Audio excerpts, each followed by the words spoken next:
તો અમદાવાદના ભાડજમાં હરે કૃષ્ણ મંદિરમાં ભવ્ય પાટોત્સવ યોજાયો હતો। 5 દિવસીય કાર્યક્રમમાં ભગવાનના અવનવા શણગાર કરાયા।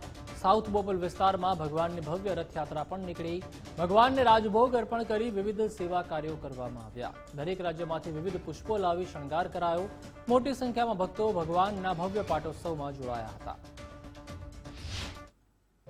નવમું પાટોત્સવ શ્રી રાધા માધવ મંદિર ભાડજમાં બહુ જ ભવ્ય રીતે ઉજવી રહ્યું છે।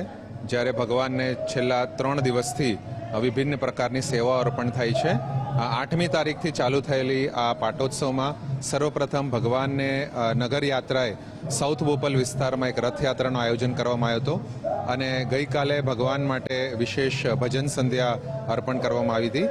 આજે ભગવાન માટે એક વિશેષ વિભિન્ન પ્રકારના જે રથયાત્રાઓ છે, જેમ કે હનુમદ વાહન, ગરુડ વાહન અને ગજ વાહન, એવા દરરોજે અલગ અલગ વાહનમાં એમનું વિહાર થઈ રહ્યું છે મંદિર પરિસરમાં। અને તે પશ્ચાત એમને આવતીકાલે નૌકા વિહારમાં પણ સુસજ્જિત કરેલા મંદિરના કુંડમાં એમને વિહાર કરાવવામાં આવશે। અને દિવસના છેલ્લા દિવસે એટલે 5મા દિવસે ભગવાનને ચૂર્ણ અભિષેક, જે એક બહુ જ વિશેષ પ્રકારનો અભિષેક હોય છે, એ અર્પણ કરવામાં આવશે। ખૂબ જ દિવ્ય અનુભૂતિ થઈ છે। આ મંદિર સાથે હું ઘણા વર્ષોથી સંકળાયેલી છું, લોકડાઉન પછીથી। અને આ મંદિરમાં આવીએ કે જેટલી વાર પણ દર્શન કરીએ એ વખતે બહુ જ શાંતિનો અનુભવ થાય છે। એવું થાય છે કે આ દુનિયાની પરે પણ જો તમારે કંઈક કરવું જોઈએ તો મંદિરમાં સેવા કરવાનો મોકો મળે છે, અવસર મળે છે। એ મારા માટે ખૂબ જ દિલની નજીક છે। અને 9મું વર્ષ છે આ મંદિરનું અને અત્યારે 4 દિવસનો 5 દિવસનો ભવ્ય પાટોત્સવ છે। તો રોજ અલગ અલગ સેવા થાય છે, રોજ અલગ અલગ અલંકાર થાય છે રાધા માધવના, અને એ રોજે રોજ અલગ અનુભૂતિ છે। આ મંદિરમાં અમે આવ્યા હતા ત્યારે આખું મંદિર ખાલી હતું, બહાર બધા માટે દર્શન બંધ હતા, લોકડાઉન હતું એટલે।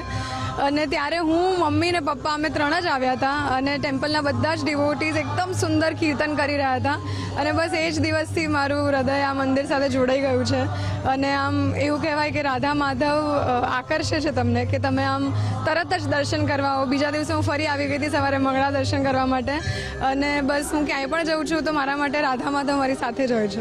આજે અખત્રીજનો પવિત્ર દિવસ છે અને ભાડજ ખાતે જે હરે કૃષ્ણ મંદિર છે ત્યાં પાટોત્સવ કરવામાં આવે છે। ભગવાન શ્રી કૃષ્ણની રથયાત્રા નીકાળવામાં આવી છે। આપ જોઈ શકો છો કે મંદિરમાં આ પ્રાંગણમાં ભગવાન શ્રી કૃષ્ણની ભવ્ય રથયાત્રા નીકાળવામાં આવી છે। પાટોત્સવ કહેવાય, ખાસ અહીં ભક્તો મોટી સંખ્યામાં જોવા મળી રહ્યા છે। ખાસ આજે પાટોત્સવ છે ત્યારે ભગવાન શ્રી કૃષ્ણને રથયાત્રા નીકાળવામાં આવી છે મંદિરના પ્રાંગણમાં, અને ખાસ ભક્તો વર્ષો ઉલ્લાસથી, ભક્તિના ભાવથી જે નાચગાન કરે છે, ભક્તો પોતાના ભગવાન પાસે દર્શન કરી અને ધન્યતા અનુભવે છે।